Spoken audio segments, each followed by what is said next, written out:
Hello, I'm Jana Martin, Chief Executive Officer of the American Insurance Trust, known to most of you simply as the Trust. We're delighted that you're able to join us virtually today for part 11 of our We Hold These Truths series. Today's webinar is being presented by Dr. Erlanger Turner, who is a licensed psychologist and university professor in Los Angeles. He is often referred to by his patients as Dr. Earl. As a media psychologist, Dr. Turner contributed to Psychology's Today blog, The Race to Good Health, and often contributes as a mental health media expert for outlets such as Oprah Magazine, The Washington Post, Bustle, and NBC News. Dr. Turner is also host of The Breakdown with Dr. Earl, a mental health podcast. Most recently, he served as the 2020 president of the Society for Child and Family Policy and Practice, APA's Division 37, and is the first African-American male to be elected to this position. Dr. Turner has over 15 years of experience providing therapy services to children, adolescents, and adults with emotional and behavioral problems such as anxiety, depression, and difficulties with stress management. He also specializes in the diagnosis and treatment of disruptive behavior disorders in youth, such as conduct disorder, oppositional defiant disorder, ADHD, and developmental disorders. We are very fortunate to have him with us today. Great. Thank you so much for that introduction. So I am looking forward to speaking with you all today about the impact of racial stress on youth of color, and for those that are going to be watching this later on recording. Before I begin, I did want to do a brief land acknowledgement. So I am coming to you today from Los Angeles, California, which is the land originally and still inhabited and cared for by the Tongva, Tataviyam, and Cahuilla people. Sorry about that, Cahuilla peoples.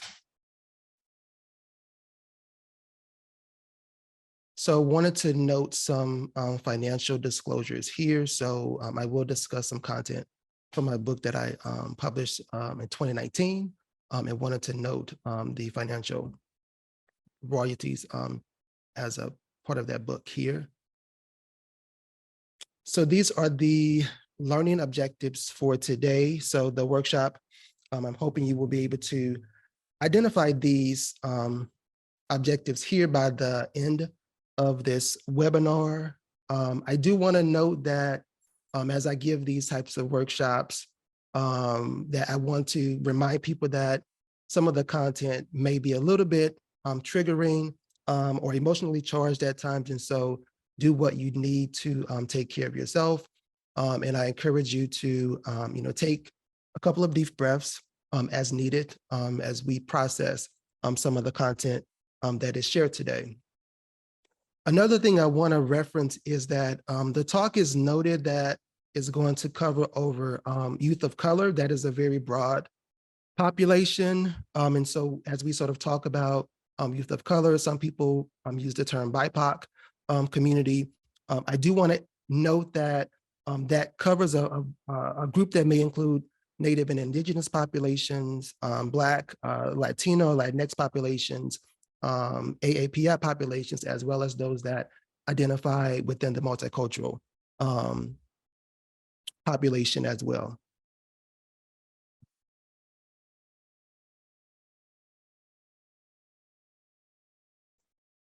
So I want to start off today with sharing the psychological impacts of racism.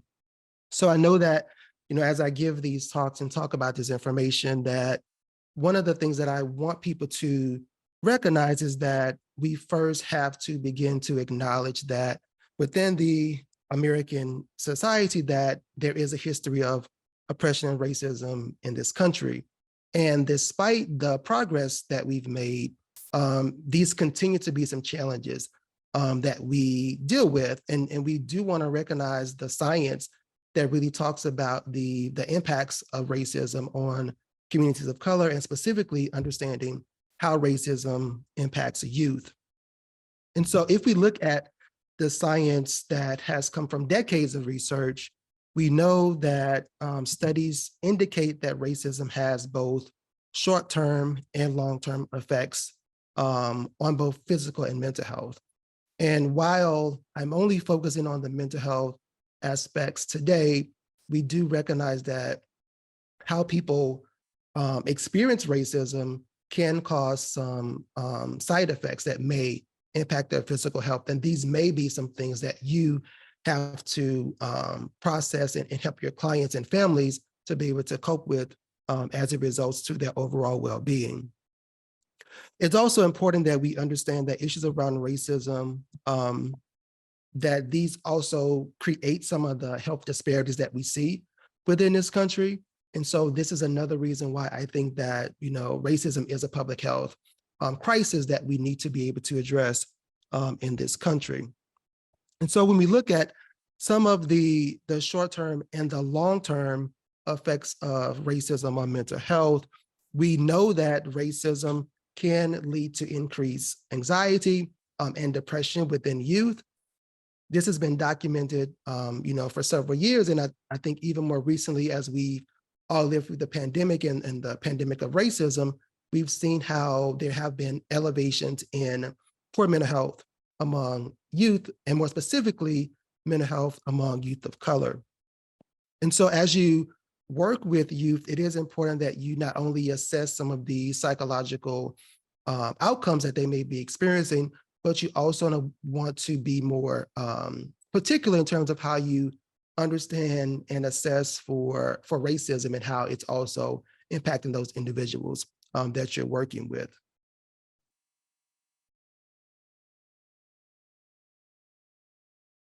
So I want to talk about race-based stress in youth.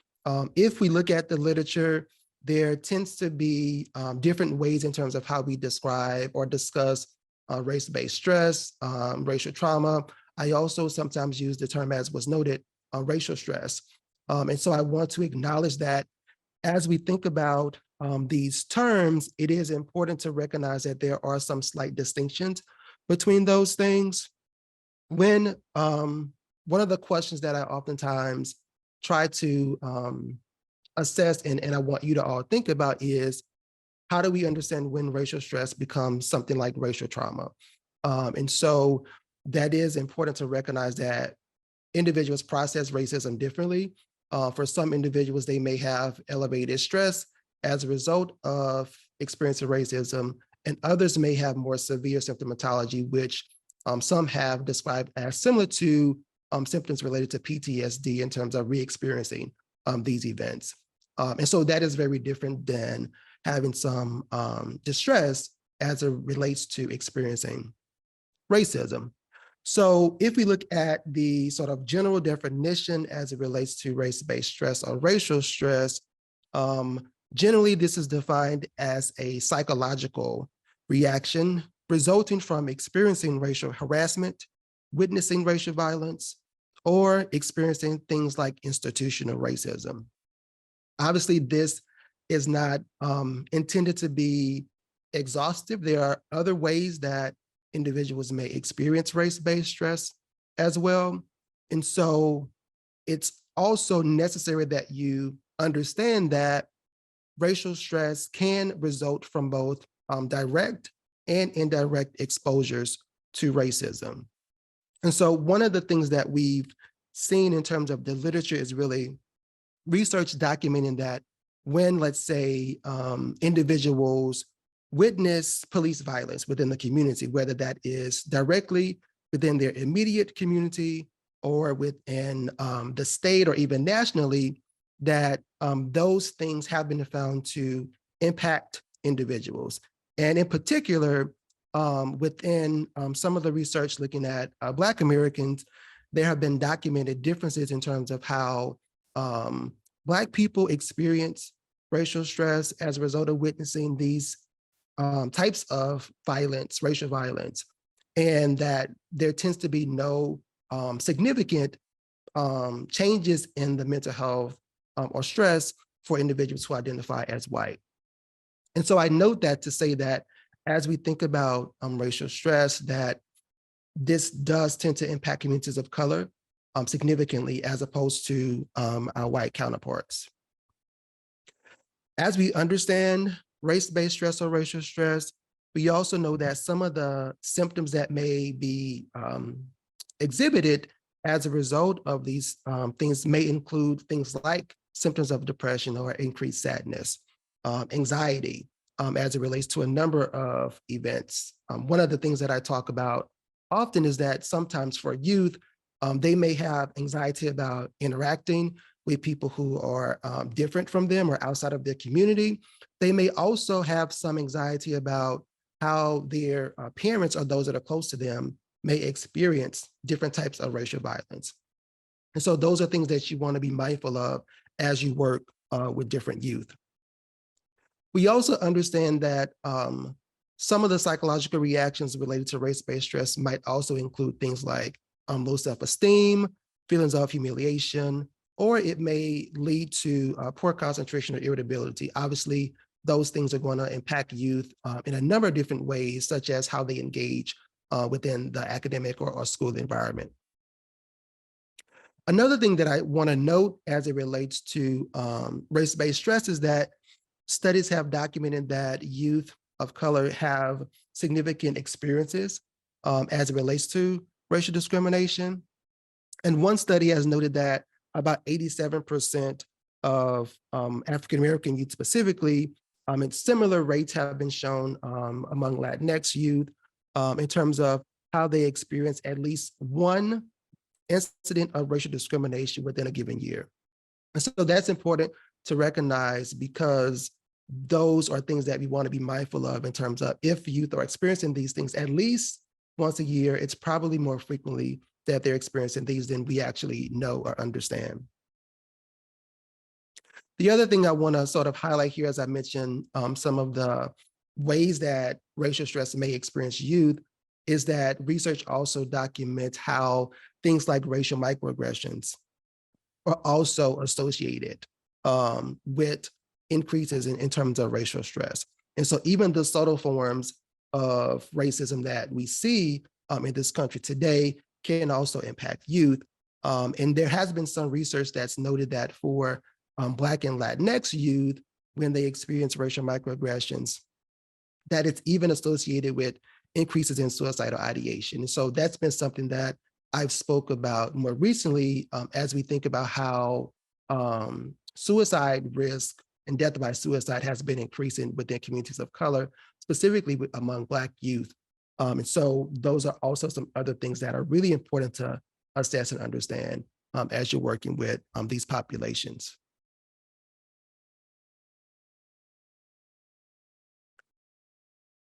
So I want to talk about what are some of the psychological impacts of racism for youth of color. Listed here, you'll see that I've broken these down into sort of three broad areas that you want to be mindful of. So the first area are emotional areas that you want to look at. The second one here are some of the cognitive outcomes that youth may experience as a result of racial discrimination. And the third are looking at some of the social areas that youth may be impacted by. So one of the things that I discussed, and I'll sort of get into this a little bit later today, is when we recognize the sort of the rate of which racism occurs in this country. Obviously, we've seen how sort of race has been politicized in the last couple of years without sort of getting into that conversation. But it's important to recognize that kids spend a significant amount of time within the school system.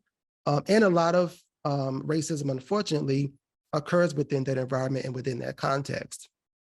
And so recognizing sort of contextually how racism shows up, it is also necessary to understand what are the multiple ways that youth may be impacted. And so this, I think, is really important as we think about these emotional, cognitive, and social areas in which youth may be impacted. So let's take some time to talk a little bit about some of these costs. And so in the emotional cost, as I sort of mentioned, you'll see here, I noted things like increased frustration, some possible anger that youth may experience as a result of either their own experiences with racial discrimination or how they may have witnessed their peers experience this. Things like depression and anxiety, which I noted earlier. And one thing I want to sort of highlight here is that not only do these sort of challenges show up as a result of experiencing racism, sometimes the frustration and anger can also result because of how those things are handled. One of the things that has been noted, in particular within the school context, is that oftentimes when youth experience racial discrimination, there is no consequence for that behavior. So you might imagine that if youth are in those settings and they sort of feel that there is going to be no action towards the individuals, whether it's a peer or even, an adult such as a teacher or school administrator, that is going to make them feel frustrated or even angry about those situations. And so you do want to be able to potentially validate those experiences for youth if you're working with them in your own practice. Some of the additional emotional costs, which I did note here, are things like higher risk of hopelessness. And so really understanding that youth may begin to develop this sense of that things are never going to change or never get better. And as I mentioned earlier about how this relates to increases in suicidal ideation or even death by suicide, a lot of research has really been underscoring and making that connection between these are some of the reasons why we see increases in suicide among certain communities, in particular understanding suicide risk as it relates to Black and Latinx youth, as I sort of mentioned earlier.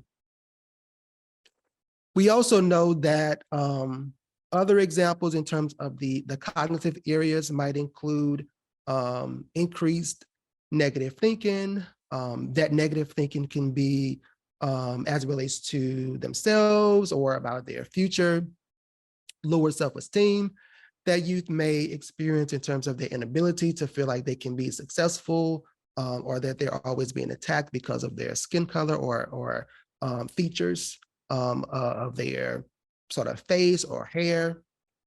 And then they also may experience internalized racism. So not thinking positively about themselves and internalizing some of those negative messages that society has communicated to them about their racial identity.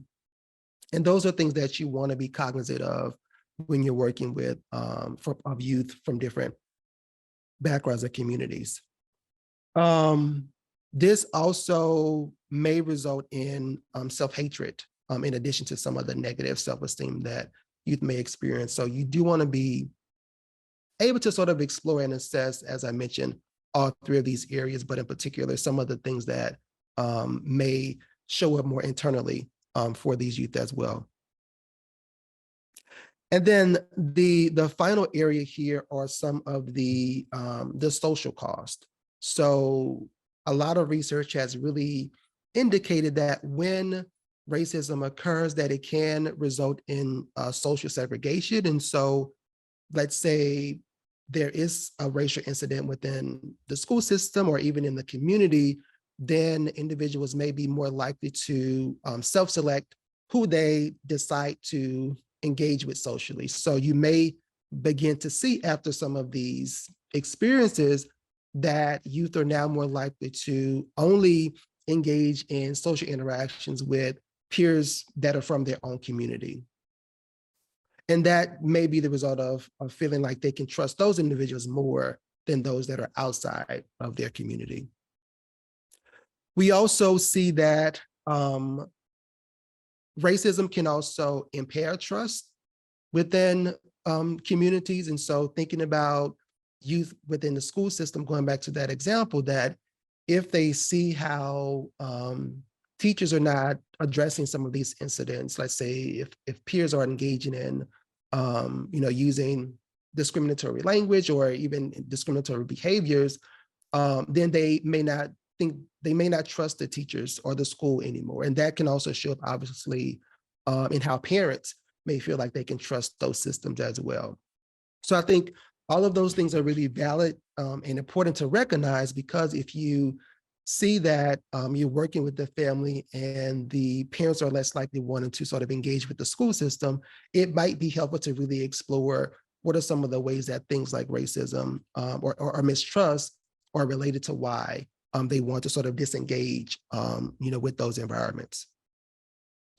And then finally, it can also impact intra and intra-group relationships as a result of discrimination.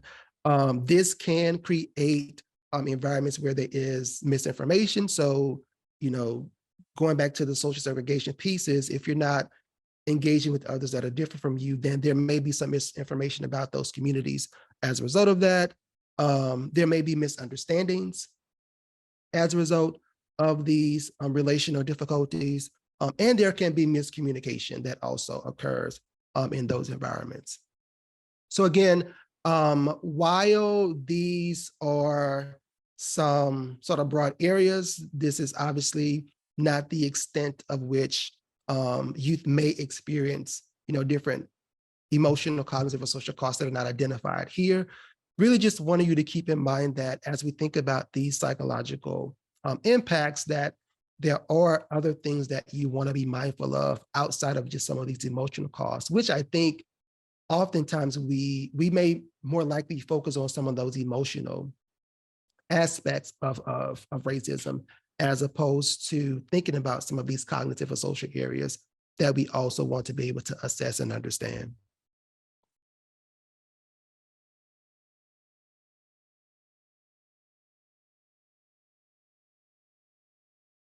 So I have a quote here, and I'm going to read it verbatim. And the reason that I like to share this quote is because I think that as we understand how we want to address racial stress, that we want to be mindful about how anti-racism shows up, not only within society, but also within our community, and how that relates to treatments that we implement with our clients as well. So this is a quote from Ibram X. Kendi, who he's an author who wrote several books, which I'm sure many of you may be familiar with. And the quote reads that the opposite of racist isn't not racist. It is anti-racist. What's the difference? One endorses either the idea of a racial hierarchy as a racist, or racial equality as an anti-racist. One either believes problems are rooted in groups of people as racist, or locates the roots of problems in power and policies as an anti-racist. And so I want you to sort of think about this quote and reflect on it on your own. But one of the things that I want to point out here is that it's not good enough to just not be racist. And I think that, for many people, they don't identify with sort of a racist identity or ideology, as some have sort of discussed. But when we are silent and not engaging in anti-racist practices, it sometimes can result in showing up in how we allow racism to be perpetuated in society, or even within sort of our profession. And so I want you to understand that, silence is not okay. And so it is important that you learn how to show up as an anti-racist therapist, and you are able to speak up against injustice, and also be able to address the ways that sort of racism may impact our profession clinically in terms of the work that we do with different diverse populations, and particularly thinking about working with youth of color.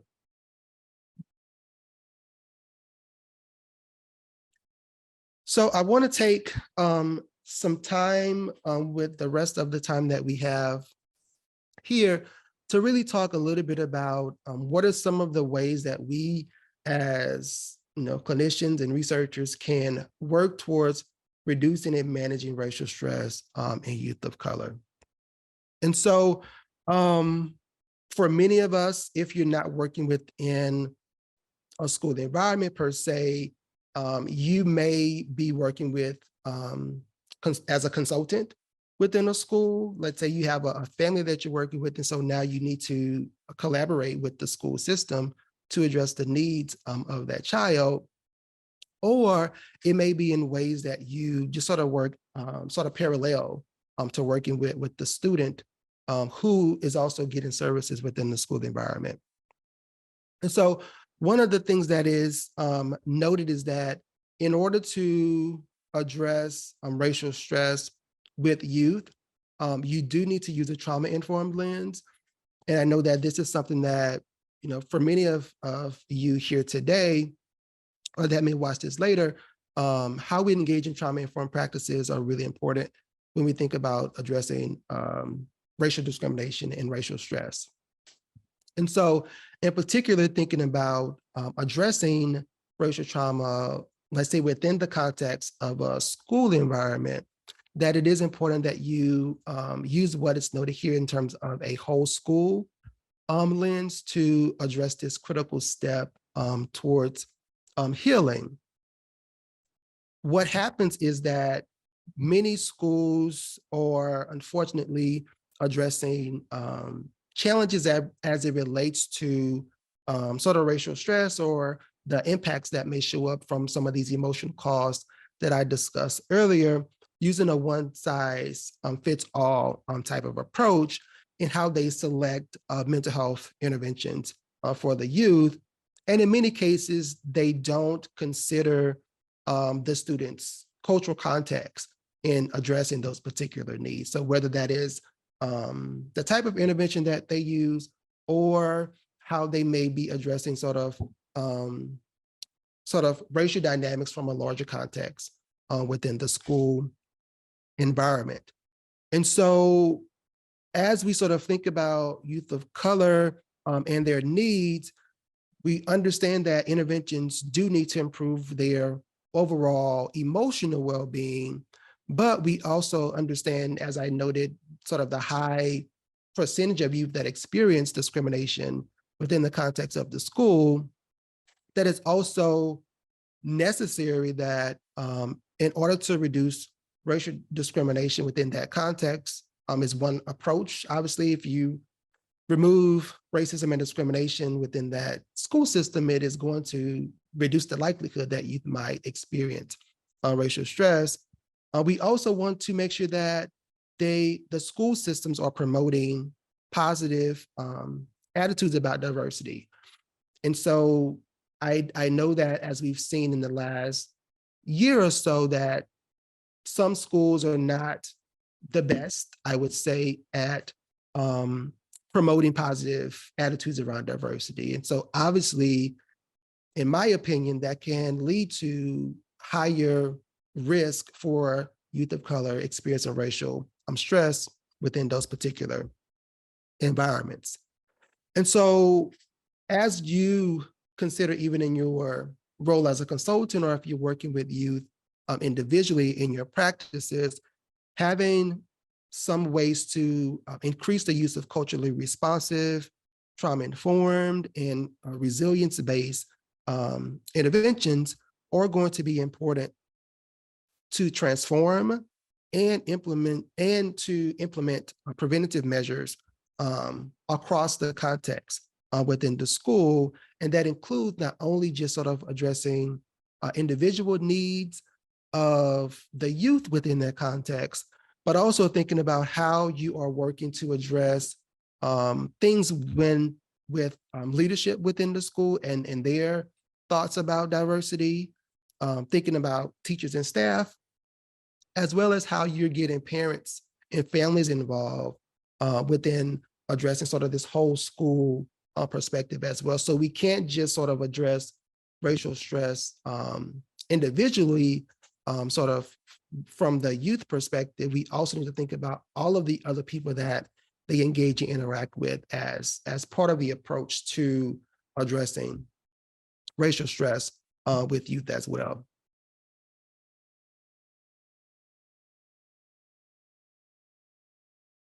So there's a lot of things on this slide here for those that may be interested in sort of more details about this particular model. The citation is listed here for you to look up this article. It's a recent publication that came out in 2022 that proposes a trauma-informed model, which is referred to as STARS, or School Trauma and Racial Stress Blueprint. And so it builds on this idea about ecological framework and goes back to the points that I mentioned earlier about how do we address sort of a whole school lens when addressing racial stress with youth.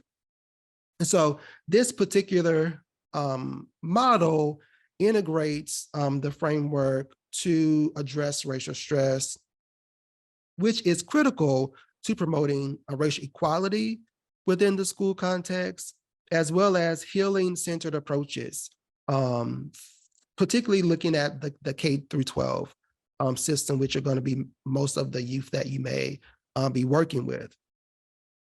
One important aspect to really think about with this framework is that it is applied across the multiple levels of the school ecology. So as I referenced earlier, which you can see from sort of the center of this diagram here, one, thinking about the students or the youth that you may work with, and then moving out of the circle to look at the staff, looking at the systems or different policies that are implemented within the school system, and also the practices in which they address a number of issues, not just around racism, but practices that may also result in discriminatory actions towards youth of color. So one of those things that we see are sort of disparities in how youth of color may be more likely to be expended or expelled from school for similar behaviors that their white peers may have engaged in that don't get suspended from the school system. So those are things that you want to be mindful of in terms of how do you sort of support those youth, and how do you work with the school to sort of address some of these policies and practice that may differentially impact youth of color. And then the far outer part of the circle is looking at the external school ecology, which acknowledges, parts with things within the community that may also sort of interact with these youth. So understanding what are some of the ways that you can implement STARS within the school or consult with schools to implement this model within the sort of the first level within the school ecology is really focused on how do we address racially biased systems and policies. So thinking about both the behavioral, academic, discipline, as well as curriculum pieces that either implicitly or explicitly convey messages to youth about their race. I'm trying to really be delicate about how I sort of touch on this topic, but I think that, we've seen in different states where schools are changing up curriculums in a lot of different ways. And so I say that because I do think that it's important to recognize that if you're working with youth who are expressing some, again, cognitive, emotional, or social challenges, that you want to identify if any of this is connected to sort of the school ecology as it relates to some of the things that may be sort of personally attacking, in so many words, their racial identity. One of the policies that I've sort of talked about before, and I think, again, you can each probably identify some incident in your own community as it relates to these policies, but one is that many schools have a policy around natural hair or ethnic hairstyles. And so there's, another area of research, which is not something that I sort of have a big focus on, but we understand that because of these policies related to, let's say, natural hair, that can be a huge emotional challenge for youth if they are not allowed to sort of wear their hair the way that it grows out of their head. And so I think a couple of years ago, you probably recall there was like a valedictorian at one school where they basically weren't allowing him to be able to give his speech because he had locks of natural hair. And so those types of things really sort of penalize youth just because of some aspect of their identity. And so really understanding how are these policies, and that's just one example that I gave, but how these policies really impacting the youth on sort of the emotional, psychological level, and being able to use our expertise to be able to advocate for the removal of some of these bans that are going to be impacting youth of color in sort of a negative manner. Another area is at this sort of second level and how we include school staff and the emphasis on creating critical reflections, reducing perpetuation of racial stress within those environments, and gaining skills to manage racial stress within the school system. And so this can be either on a individual level, so if there are counselors within the school that may be working with youth. It can also be on sort of a more community or collective level. So maybe there are ways to do group-based interventions or to do some type of intervention to address sort of school culture more broadly. That's another way to sort of engage in practices that are racially and culturally sensitive and inclusive within that environment. And as I mentioned before, for many school systems, it is a one-size-fits-all approach, which can be really challenging to address the needs of a really diverse school population. And obviously, if you want to be more specific to certain communities, that using that one-size-fits-all is not going to be appropriate in that setting. Staff should also have opportunities and be reinforced through ongoing trainings and support, and also having some accountability to make sure that they are engaging in maintaining some of these policies that they are working to sort of shift.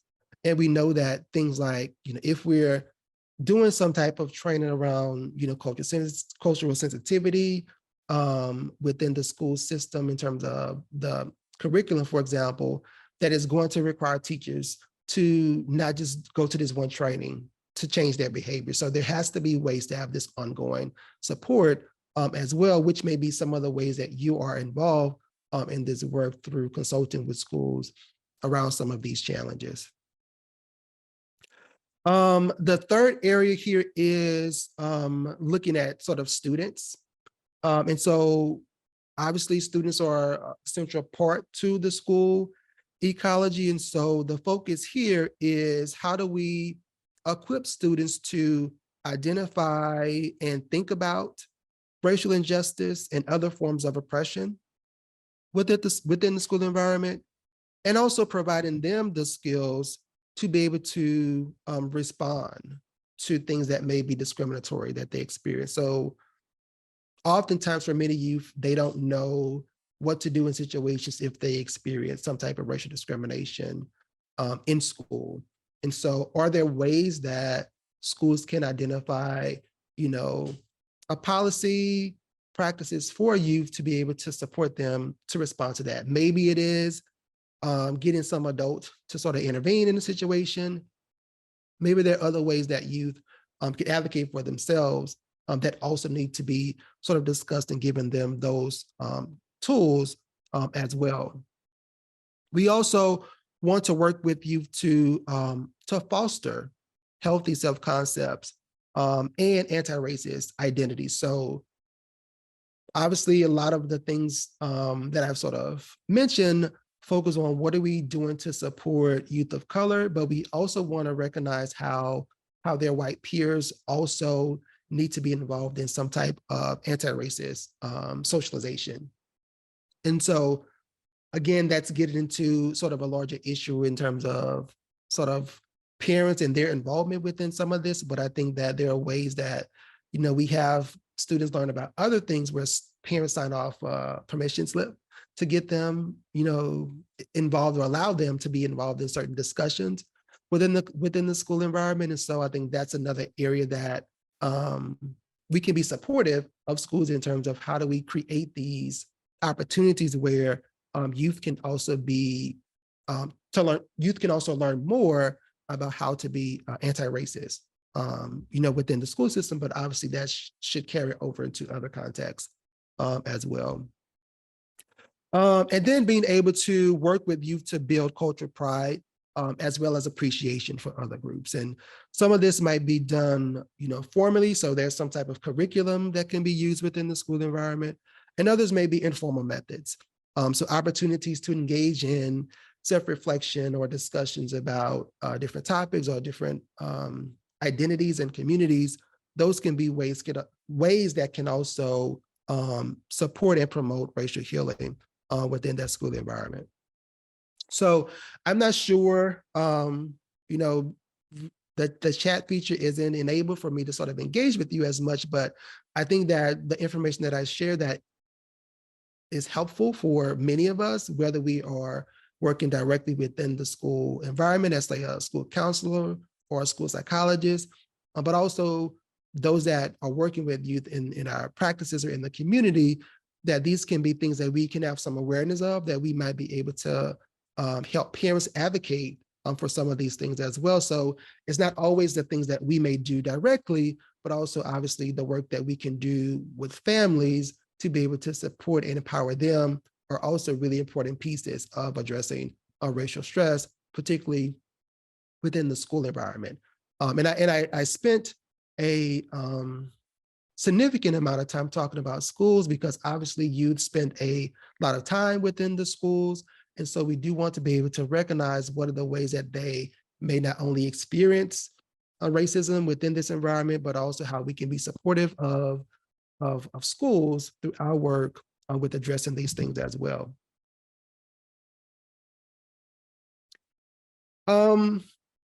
Adding to that, I want to briefly discuss how do we apply the multi-tiered systems of support within schools. This is a table that is from an article that my colleagues and I published in the Journal of School Psychology in Schools.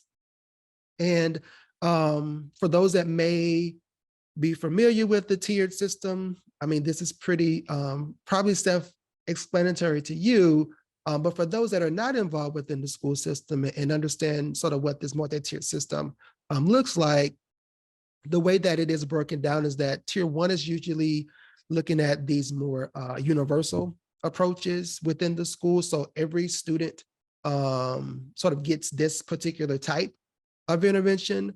And then as we move up the tiers from tier 2 to 3, then things get to be a little bit more individualized.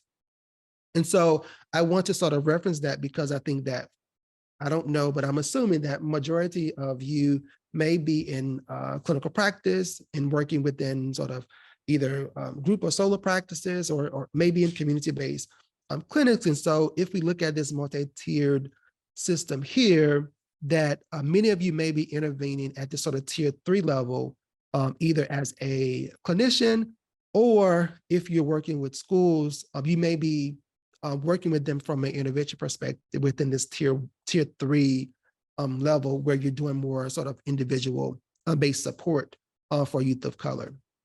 So just to walk you through this a little bit, before we get into the tier 1, some of the recommendations that we've sort of addressed in terms of applying this multi-tiered system to addressing racial stress or racial discrimination within schools is that there needs to be ways to engage in universal screenings around some of this. So a lot of schools over the last couple of years have really been focused on globally assessing emotional well-being within youth, even assessing some trauma generally with youth.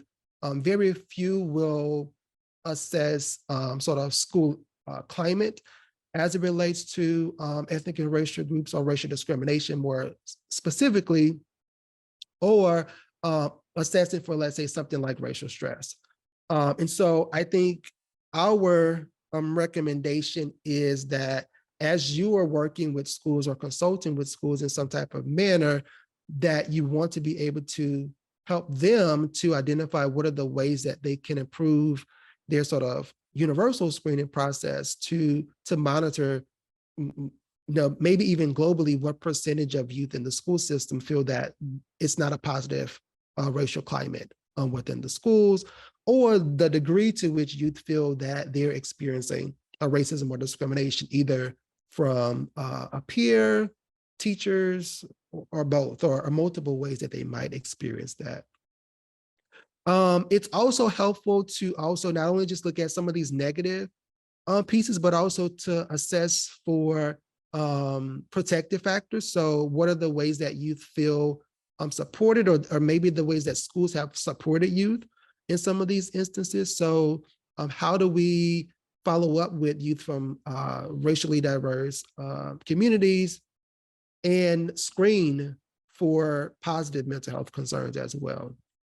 So those are going to be some sort of, again, general things that you want to understand about youth and about their school context before we even get into thinking about applying, some of these within the first, second, or third tier within this system.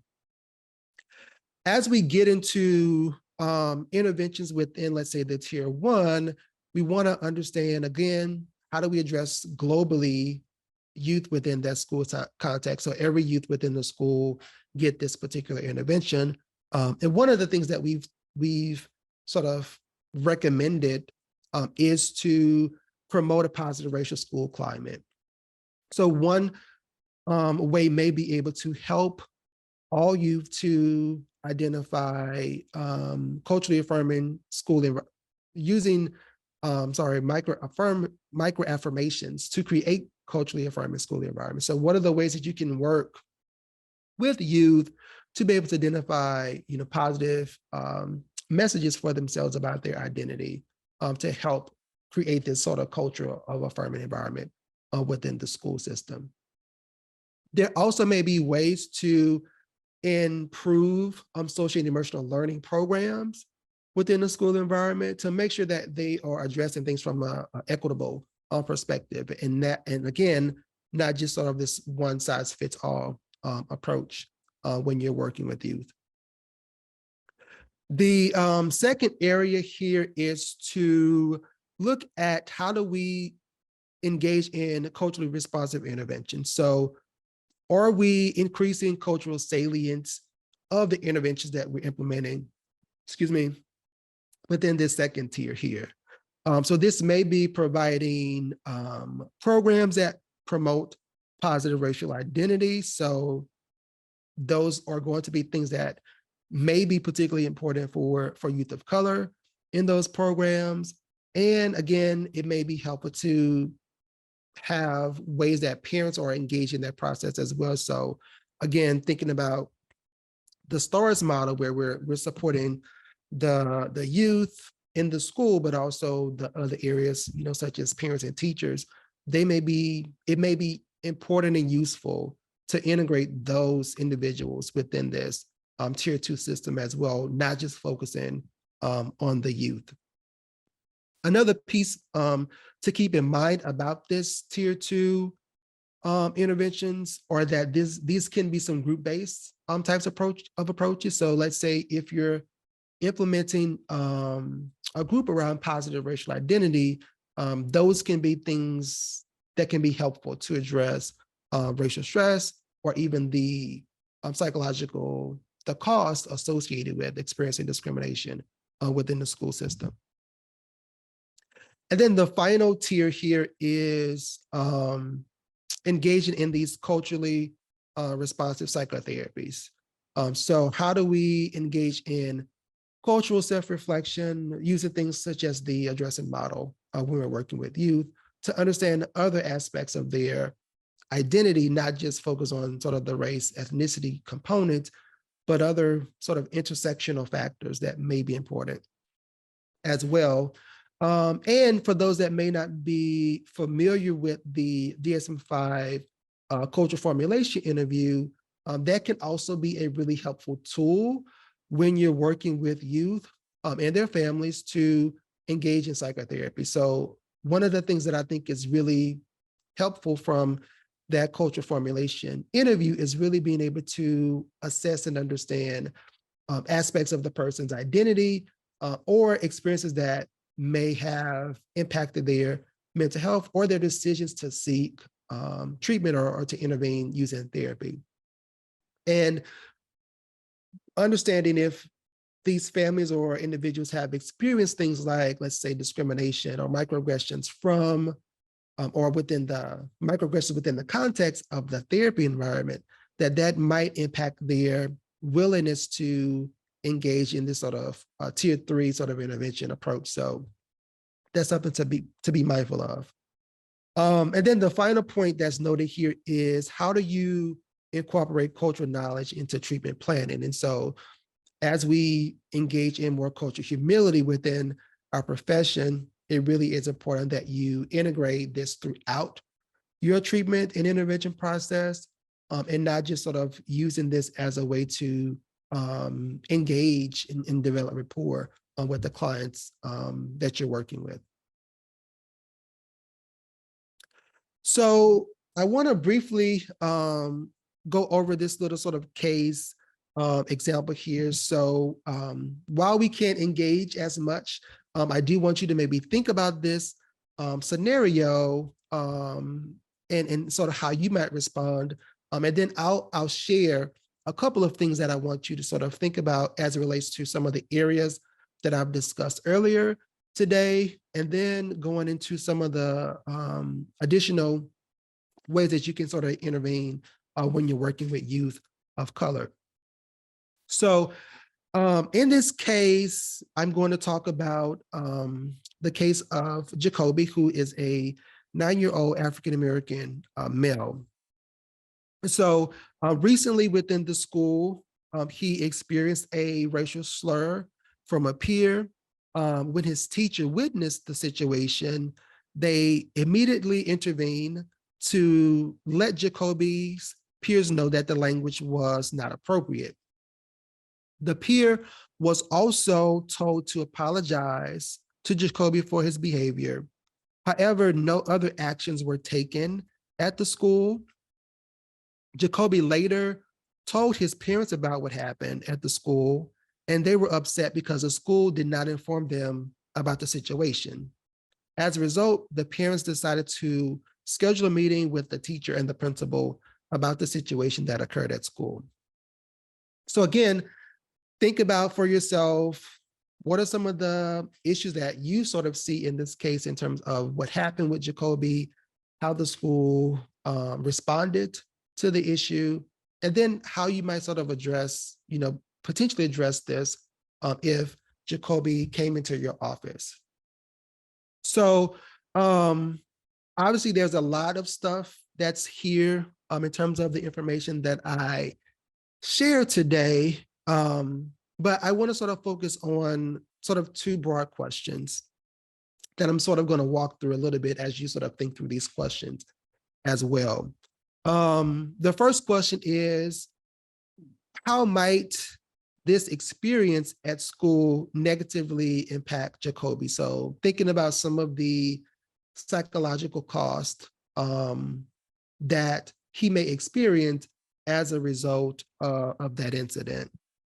And so as I sort of overviewed earlier, when youth experience different types of racial discrimination, it can obviously impact them emotionally. So Jacoby may have been really upset. He may have been sad, even angry about the situation at school. He may have been experienced some of the social costs. So maybe now avoiding certain peers that don't look like him because of this incident. It could have impacted his ability to trust either peers or teachers as a result of this incident. And it could have potentially impacted his self-esteem. So obviously, as I mentioned earlier, each child responds differently to these types of incidents. And so it would be important for you as a clinician to really fully assess, in particular for Jacoby, what are some of these psychological costs that he is exhibiting as a result of the incident that happened at school. The other question that I want you to sort of think through is, how could a therapist potentially intervene in this situation? So if you were assigned to work with Jacoby, or again, he came into your office, what will you do to address the situation or to help him and his family? So again, obviously there can be a number of things that you might do depending on how he psychologically is impacted by this incident. But I think one of the first things that you want to do is be able to work on increasing the communication between the parent and the school. So maybe this is a way, if you are in your own individual practice, about how do you empower the parent to advocate for this increased communication. Sorry. As I sort of mentioned, parents have already, seem to be pretty active in reaching out to the school. So they've already sort of taken some initiative to address this concern. The other piece might be, how do you work with the schools to address sort of a broader school climate issue that may have impacted why this incident happened in the first place? So what are the ways that you can talk about being anti-racist or not using these types of negative languages in the environment? That may be sort of a starting point at that sort of tier 1 level before we sort of move up, depending on how other kids, although Jacoby was the main target of the discrimination, he may have had peers that also witnessed that incident that may have also been impacted. And so that may be another area that may be important for the school to sort of think about. It also may be helpful if we sort of get into either the tier 2 or the tier 3 sort of intervention, that we're now working more individually with Jacoby to address some of these emotional costs. And I'll get into some of this hopefully within the next couple of minutes as well, just to give you an idea about what are some things that you want to consider individually when you're working with youth of color to address these types of incidents that may result from experiencing racial discrimination.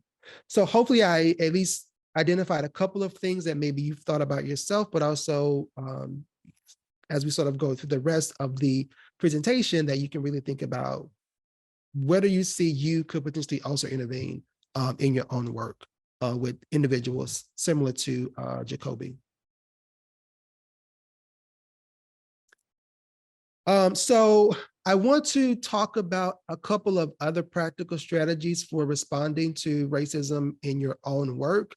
I know that as a field that we've made some progress in terms of how do we address racial stress or racism with our clients, and that for many clinicians, there is still some discomfort with engaging in conversations with clients about this. And I talk about this with my students that I'm teaching who are going out into the profession to be clinicians, but also recognizing that for seasoned clinicians or therapists that in our own training, many of us may have not even been exposed to ways to think about addressing racism with our clients.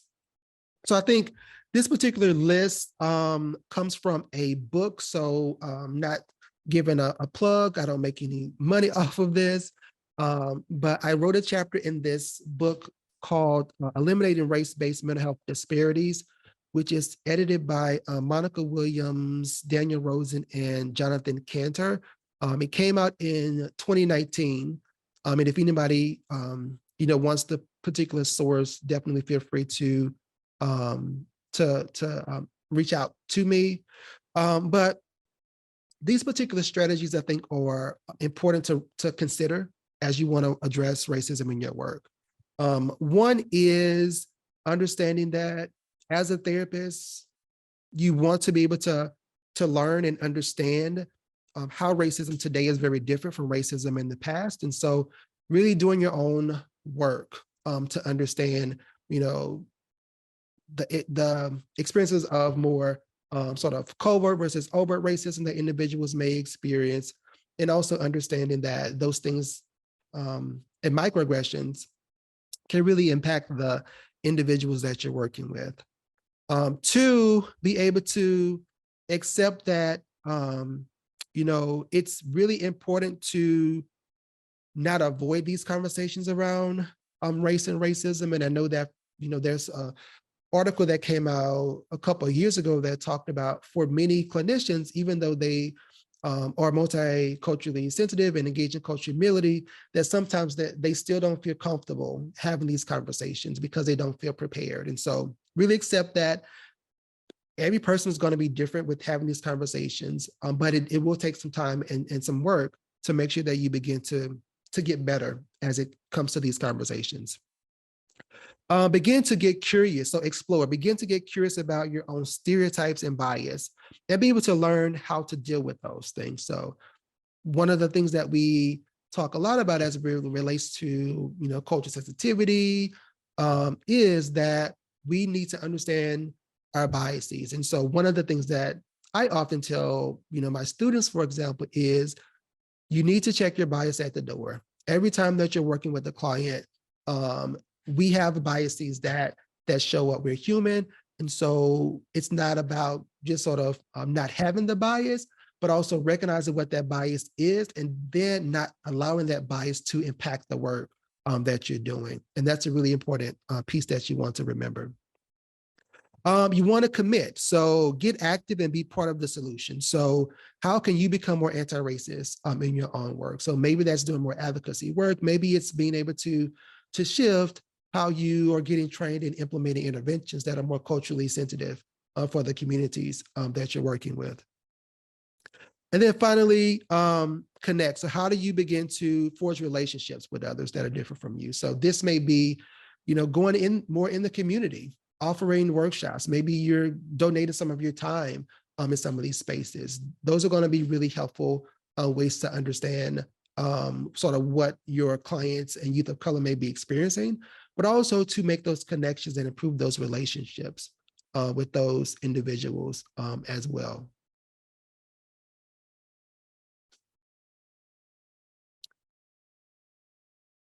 All right, so a couple of other things that I want to sort of note before we sort of get to wrapping up is evidence-based treatments or efficacious with many populations. And so thinking about youth of color, but also recognizing that those evidence-based treatments do have some limitations. And so I think for many of us, we recognize that most of the interventions that we utilize were created on sort of majority white populations. And over time that we've gotten better in terms of testing out the efficacy or effectiveness of those interventions with diverse communities. So I think that as a clinician, one of the things that is really important is that you understand how the interventions that you're using may be appropriate or useful for the population that you're working with. And in particular, how are they useful for addressing things like racial discrimination with youth? Another thing I think is important is that you should explore the impact of discrimination on your clients and help them identify what are the most appropriate coping resources. This is really important because, as I mentioned earlier, that many of us aren't trained to think about assessment of racial discrimination or racial stress. And sometimes when clients come into our office, they're not going to just disclose or identify that the reason that they're coming to your office is because of some race-based stress or racial discrimination. It often is that they're reporting, depression or anxiety about a situation. Sometimes they may mention the pieces about racism, but I think it's important for you as a therapist to really ask those important questions about, how racism may be impacting them. And again, it may not be sort of a direct experience of racial discrimination, but it may be that they have witnessed racial discrimination, and that's also impacting them psychologically. And so you want to think about those two areas, both directly and indirectly, as you assess these things with youth of color. The final piece is that, going back to the point I mentioned about evidence-based interventions, recognizing that adaptations may be important, without getting into sort of a lengthy conversation about adaptations and sort of what that looks like.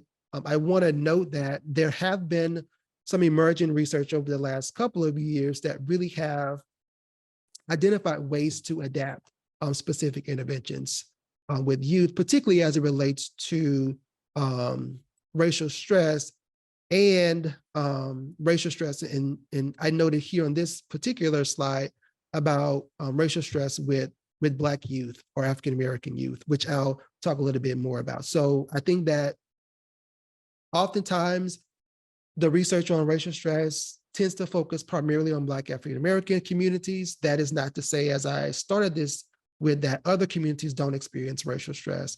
But I think a lot of the literature so far, as it relates to adaptations and addressing racial discrimination, have focused more on African-American and Black youth, as opposed to some of the other communities that I noted at the beginning of today.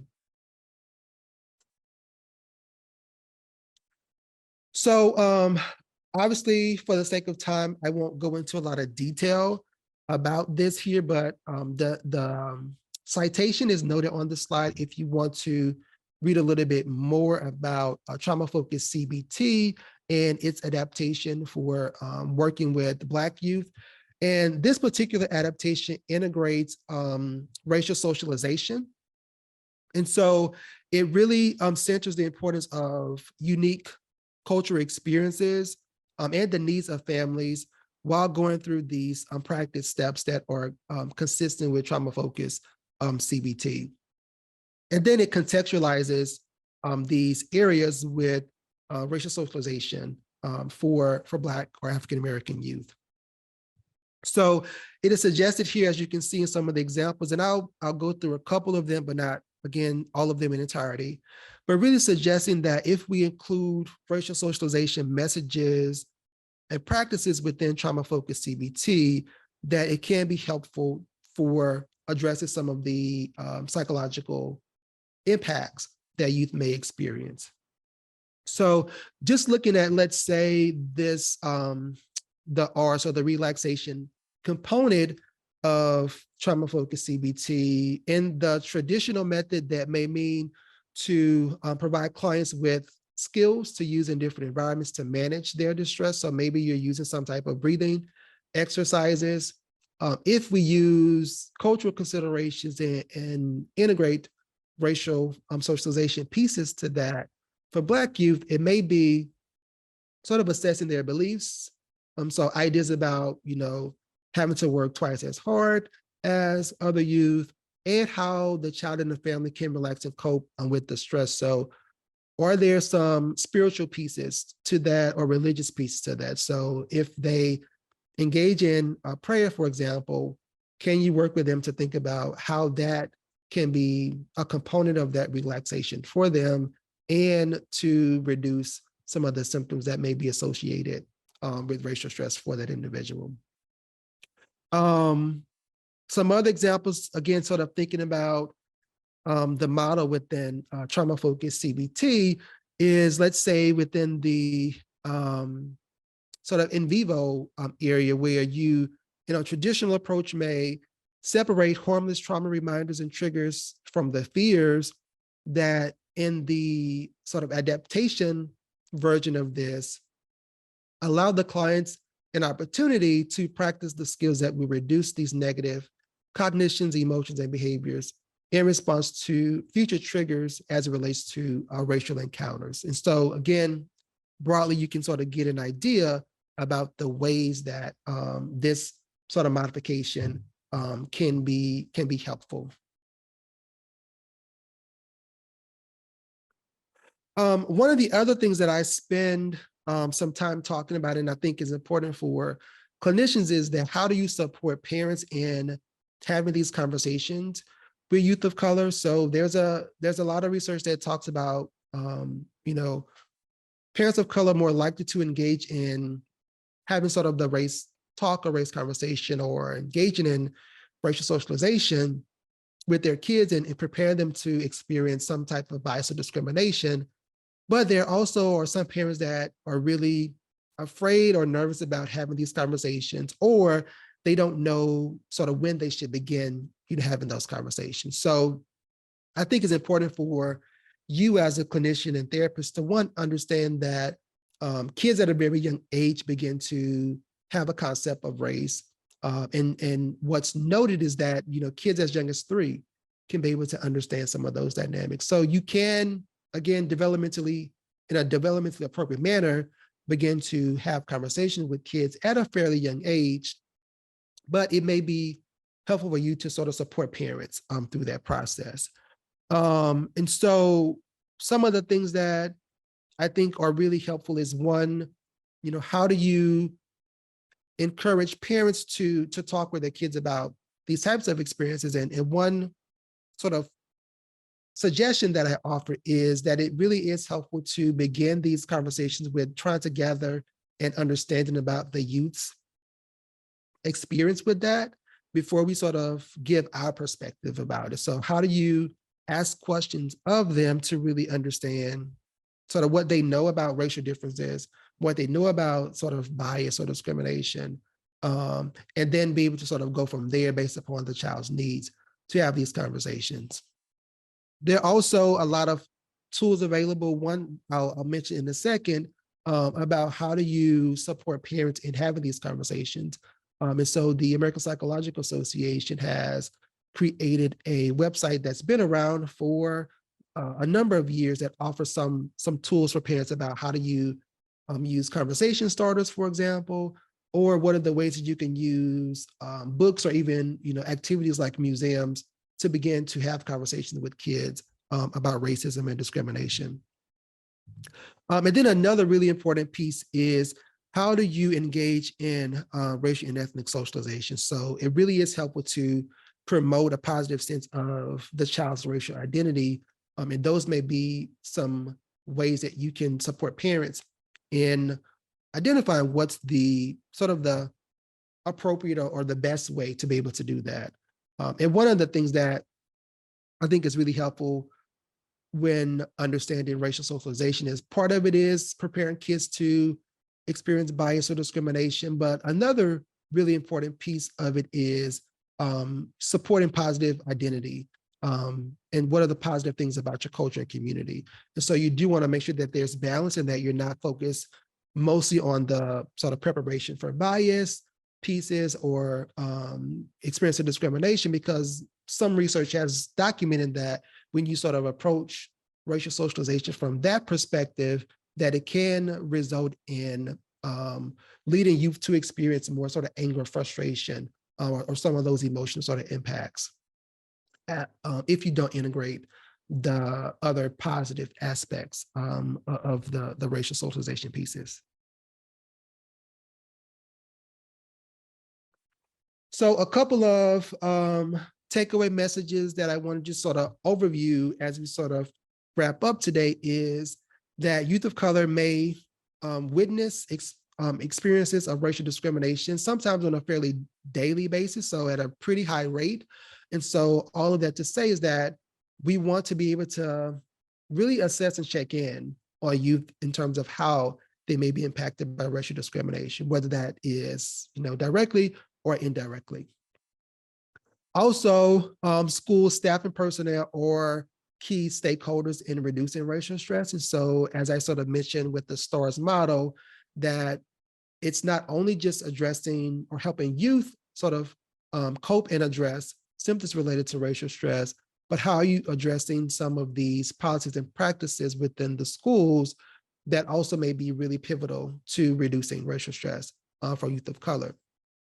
And so a really helpful piece is helping parents to engage in sort of collaborative partnerships with the schools, or how do you sort of help empower parents throughout your own work and relationships with them to be able to address some of these concerns related to racial stress. And then the final thing here is that there are adaptations to treatment that are helpful. I know that I mentioned the the research by Dr. Meskers and her team in that article on looking at trauma-focused CBT. I forgot to pull up the website, and maybe I can do this during the Q&A and have them post it to you. But recently, she actually released a manual around utilizing trauma-focused CBT with racial socialization that was created through some of her grant-funded research. And so that's a really helpful resource that might be useful for you. And so I'll try to pull that up and share that in the chat if I can get to it in time. So a couple of other things in terms of resources. And again, I think these links should be able to, in the handout, I think you got access to this, so I won't spend a lot of time on that. But for those that want more information, in my book, I talk about this a little bit more about racial stress and discrimination. Also, there is some more information on cultural humility, cultural sensitivity through the Think Cultural Health website. So if people have never used that before, this is a really helpful resource that I had the opportunity to work with the U.S. Department of Health and Human Services on creating this web-based sort of e-learning program. And so that's a free resource for those that are interested. There's also the APA's race and ethnicity guidelines, which provide just some language for you that might be helpful in your own work around different topics. I mentioned this in the slide about talking with parents, like how do you support youth and parents in engaging in these conversations. And so I mentioned the APA website, which is listed here on uplifting youth through healthy communications about race. And so if you're looking for some tools that you can help support parents, that information is there. And then the info about kids just provides some more general information. Again, these may be resources that you can sort of share with the parents that you're working with.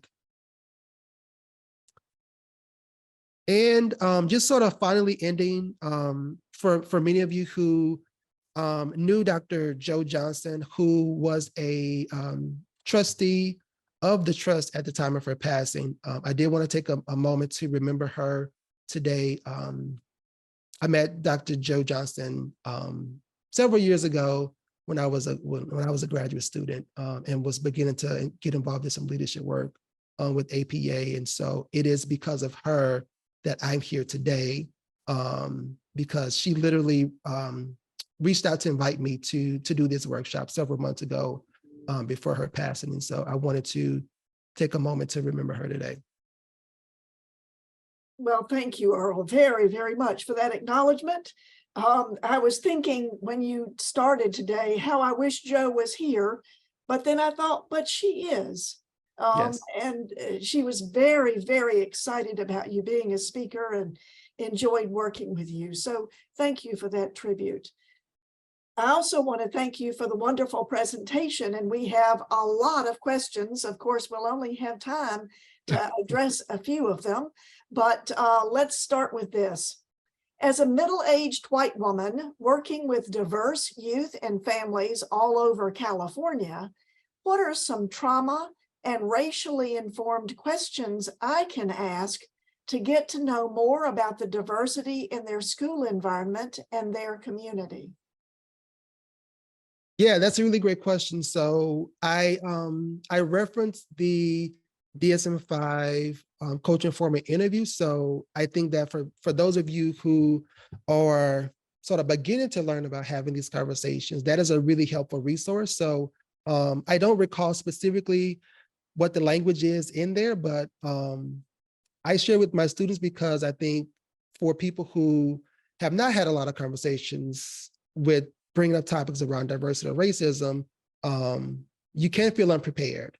And so the benefits of the culture formulation interview is that it's a semi-structured interview. So it basically gives you some language to use to ask those difficult types of questions. So I would definitely recommend, pulling up that link. So if you go to the internet, you can type in culture informant interview, and it should take you like within a couple of the search items to that website where you can get the PDF of that. So that's a really helpful tool that you can sort of identify to ask some of those questions. And really, I think the most important things are really understanding, when did you first learn about race or racial differences?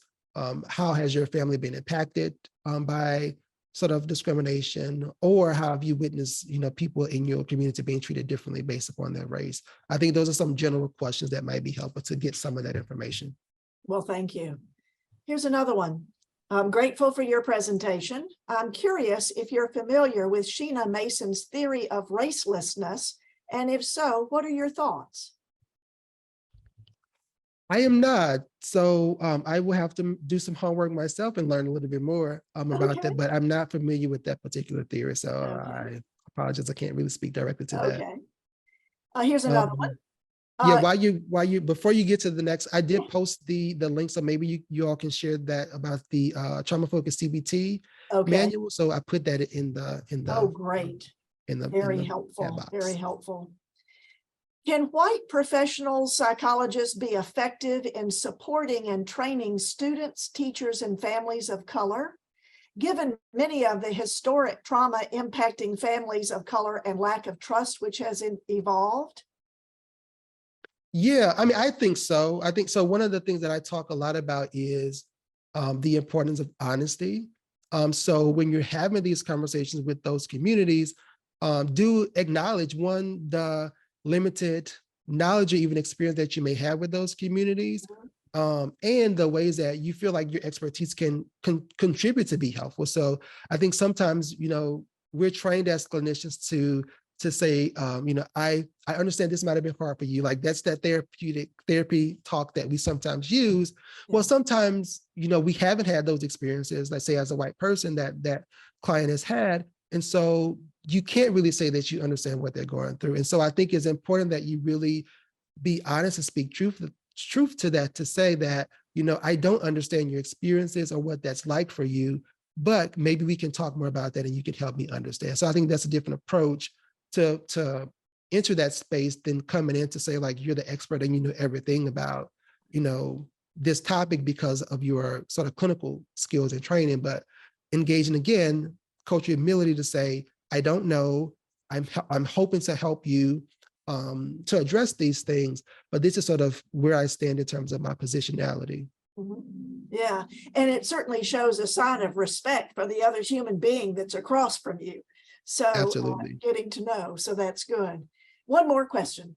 Could you say more about racism today being different than the racism of the past, or maybe a good article or chapter to get us started with growing our own understanding? Yes. So I mentioned my book, again, not trying to plug that for you to purchase it, but in there, I do talk about some of those differences. I think a big piece, and as I sort of talk about this topic today and in the last couple of years, I think that we've seen where things were less covert.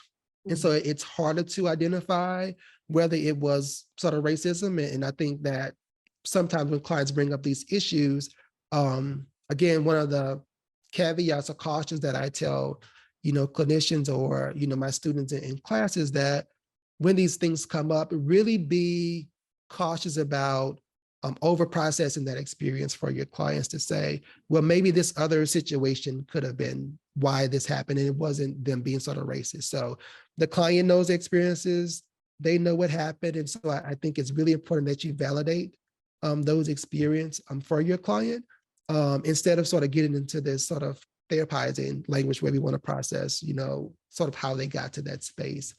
And so I hope that sort of answers that question. Yeah. Well, thank you. And I wish we had more time because there are some more really great questions. But I want to thank you again for a fabulous presentation and for taking time to be with us today. I know you're very busy. Your plate's very full.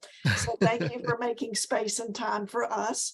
And we certainly appreciate your wisdom and your experience and support you as you move forward.